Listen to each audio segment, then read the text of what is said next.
एक डिब्बे में 100 नीले गोले, 50 लाल और 50 काले गोले हैं।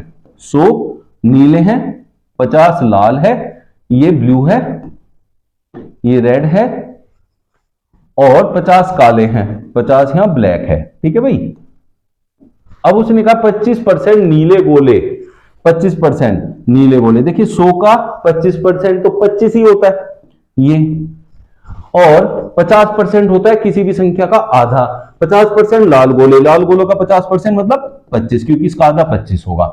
निकाल लिए गए, तब काले गोलों का प्रतिशत बताइए। इसमें से 25 निकल गए तो कितने बचे? 75।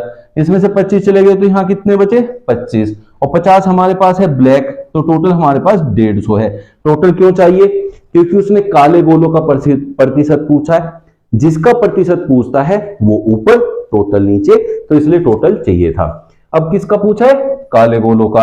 तो काले गोले हैं 50, टोटल है कितना? 150, और गुणा में 100 कर देंगे तो आपका प्रतिशत आ जाएगा 50 30 100/3, जो कि 33 सही 1/3% बन जाता है। वार्षिक परीक्षा में महुआ को गणित में सुप्रियो से 10% कम अंक मिले। इसका मतलब जो महुआ है उसको 90% अंक प्राप्त हुए। ठीक है भाई। और उसने कहा महुआ को 81 अंक मिले, तो इसका मतलब ये 81 के बराबर है। 1% कितना हो जाएगा बच्चों? 81/90, गुणा 100 कर दें तो पूरे अंक आ जाएंगे। 100 किसके माने हमने? सुप्रियो के, तो यहां से उसके अंक निकल के आ जाएंगे जो कि 90 है। आंसर आ जाएगा। ठीक है बच्चों, ये हमारा आंसर होता है। वैसे भी दूसरा ट्रिक क्या है? 10% कम है तो मतलब 90%। अब ये देखिए 9 के टेबल में 81 कितनी बार आता है? 9 नम 81, तो 90%। तो 90 से आपका आंसर डायरेक्ट मिल जाएगा। ए के वार्षिक वेतन का 25%, ए का 25%, यहां लिखेंगे 25/100। बी के वार्षिक वेतन के 80% के बराबर है, बी के 80% के बराबर है बच्चों, 80/100। बी का मासिक वेतन सी के मासिक वेतन का 40% है, तो यहां मैं बी को हटा के, क्योंकि बी है सी के 40% के बराबर, तो मैं यहां लिख दूंगा सी गुना 40/100। ऐसे करके हम यहां लिख सकते हैं डायरेक्ट। सी का वेतन 6 लाख रुपए है, तो सी की जगह हम क्या लिख सकते हैं? 6 लाख रुपए। 1 2 3 4 5, लेकिन ये सालाना है और उसने पूछा है ए का मासिक वेतन। सालाना है तो 12 से भाग कर दीजिए, यहीं पर आपका आंसर बन जाएगा। ए का वेतन आ जाएगा मासिक, 100 से 100 काट दीजिए, 12 पंजे 60, 5 पंजे 25, 5 8 40, 8 8 64, तो 64,000 मासिक वेतन हो जाएगा ए का। एक ही लाइन में फटाक से आप आंसर निकाल सकते हैं। यदि x का 50% बराबर y का 30%, जब भी ऐसे बराबर में आपको संख्या दी हो, गुणा में हो संख्या आपस में, तब हमेशा क्या करना है कि इस प्रतिशत को प्रतिशत से काट देना है। यह हमारे काम का नहीं है। 0 से 0 कट गई। अब जो x के साथ होता है बच्चों, y का मान होता है, y के साथ होता है x का मान, तो x का मान हुआ 3 और y का मान हुआ 5। इसका मतलब अनुपात बना 3:5। ऐसे करके आप अनुपात निकाल सकते हैं जब ऐसे बराबर में संख्याएं दे रखी हो। जूस की सप्लाई 35 दिन तक चलती है। यदि उसका प्रयोग 40% बढ़ जाता है, उसका प्रयोग कितना बढ़ गया?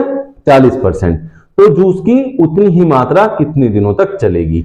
ऐसे क्वेश्चंस में आप क्या करेंगे? पहले जितने दिन चलता है गुणा में 100 करेंगे और बटे में 100, अगर बढ़ जाता है तो +40 और घट जाता है तो -40, उसे यहां लिखते हैं। तो 35 चौके 140 होता है, 4 से इसे काटूं तो 25 दिन। अब वो 25 दिन तक चलेगा, जो कि पहले 35 दिन चल रहा था। 40% की डिमांड बढ़ने से वो 25 दिन में ही खत्म हो जाएगा।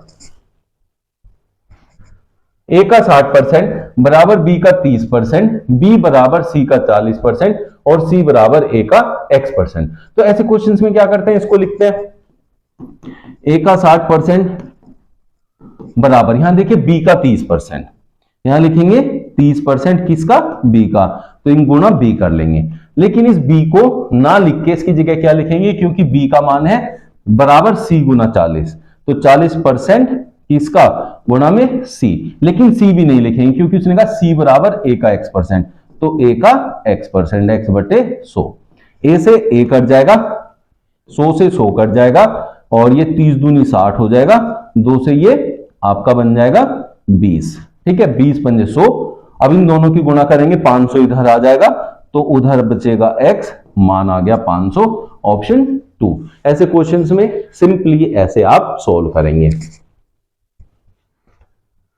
किसी कार्यालय में स्टाफ का 40% महिलाएं हैं, 100% पूरा स्टाफ होता है, उसमें से 40% हो गई महिलाएं फीमेल और 60% हो गए मेल। इसको मेल लिख लेते हैं। 70% महिला स्टाफ, इसका 70%, बच्चों 40 का 70%, सीधा गुणा कर लो, 7 चौक 28 होता है। लेकिन जिसको नहीं आता है ये ऐसे करते हैं, ये देखिए 28, तो इसका मतलब 28, ठीक है। और यहां बचा 12। उसने कहा 70% महिला स्टाफ और 50% पुरुष। 50% तो सीधा आधा आधा होता है। 50% पुरुष स्टाफ विवाहित हैं, देखिए ये विवाहित है, मैरिड है, ठीक है, ये भी मैरिड है। अब उसने क्या कहा, कार्यालय में अविवाहित स्टाफ का प्रतिशत क्या है। सारी संख्या प्रतिशत में ही चल रही है, इसलिए कोई संख्या निकालने की जरूरत नहीं है। अविवाहित महिला यहां 12 है, पुरुष 30 है, इन दोनों को ऐड कर दो तो ये सीधा प्रतिशत ही बनेगा, क्योंकि सब कुछ प्रतिशत में ही चल रहा है। तो 42% स्टाफ अविवाहित है।